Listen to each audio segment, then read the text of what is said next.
आज तुम्ही उपोषणाला बसलात, पहिला दिवस आहे. कचरा डेपो हटवा, रहिवाशाचं आरोग्य वाचवा, असं तुम्ही ते बॅनर लिहिले पाठीमागं. परत कार्यकर्ते पण आहेत सोबत तुमच्या. नेमकं काय मागणी आहे तुमच्या?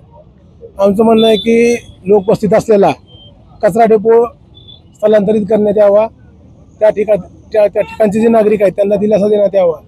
परंतु नगरपालिका असेल, जिल्हाधिकारी असतील, यांना वेळोवेळी निवेदन देण्यात आली, आंदोलनं करण्यात आली. त्या ठिकाणचा कचरा नागरिकांनी उचलून, महाविकास आघाडीच्या अधिकाऱ्यांनी कार्यकर्त्यांनी तिथला कचरा उचलून नगरपालिकेच्या आवारामध्ये टाकला. जिल्हाधिकारीला वेळोवेळी निवेदन दिली, परंतु कुठलीही दखल घेतली नाही. त्याच्यामुळे आज आम्हाला या ठिकाणी आम्हाला उपोषणाला बसावं लागतंय. तसेच शहरामध्ये रस्त्याची दुरवस्था बिकट झालेली आहे. 140 कोटी रुपयाचे रस्ते मंजूर आहेत, त्याची निविदा प्रक्रिया झालेली आहे. तब्बल 1 वर्ष झालं त्याची प्रशासकीय मंजुरी झालेली आहे. परंतु आम्ही या ठिकाणी महाविकास आघाडीच्या वतीनं जिल्हाधिकारी कार्यालयासमोर रस्ता रोको केला.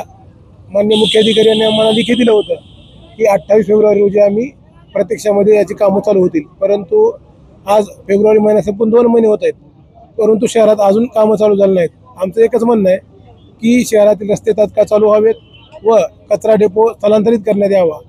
या मागणीसाठी आज आम्ही या ठिकाणी आम्हाला उपोषणाला बसलो. जोपर्यंत आमच्या मागण्या मान्य होत स्थलांतराचा विषय काहीतरी झाला होता की मध्ये? कुठं स्थलांतर करायचं होतं, काय झालं मग? कुठं थांबलं? 26चा विषय गायरान जमिनीमध्ये कचरा डेपो स्थलांतरित करण्यात यावा अशी आमची मागणी होती.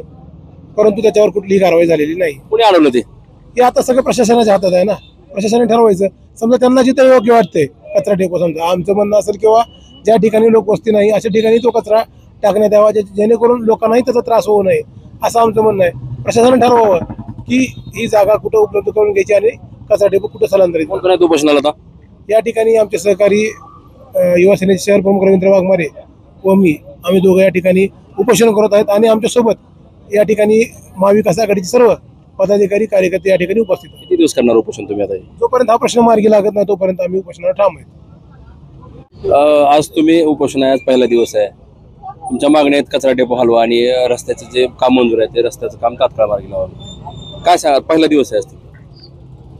आमचं एवढंच म्हणणं आहे की शहराच्या मध्यभागी जो कचरा डेपो आलेला आहे तो शहरापासून कमी कमी 10 ते 12 किलोमीटर बाहेर जावा आणि त्या कचरा डेपोपासून आपल्या शहरातल्या कुठल्याही नागरिकांना त्याच्यापासून कुठलाही त्रास होऊ नये, एवढीच आमची आणि सरळ मागणी आहे.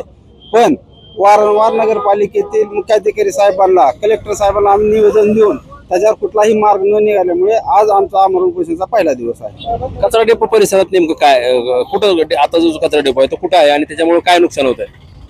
आता जो कचरा डेपो आहे इंगळे गल्लीपासून जो बायपासला रस्ता जातो त्या रस्त्याच्या भारतीय विद्यालयाच्या बाजूला कचरा डेपो आहे आणि तिथून लोकवस्ती कमीत कमी 500 ते 700 मीटरवर कचरा डेपो आहे.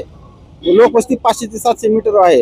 आणि जसा जसा कचरा डेपोला आग लागते तसा तसा दूर पूर्ण जिथं रहिवासी राहतात शहरातील तिथं पसरतो आणि तेथील लोकांना डोळ्याचे, नाकाचे, कानाचे, घशाचे त्रास होतो आणि तेथील लोकांचे आरोग्य धोक्यात आलेलं आहे.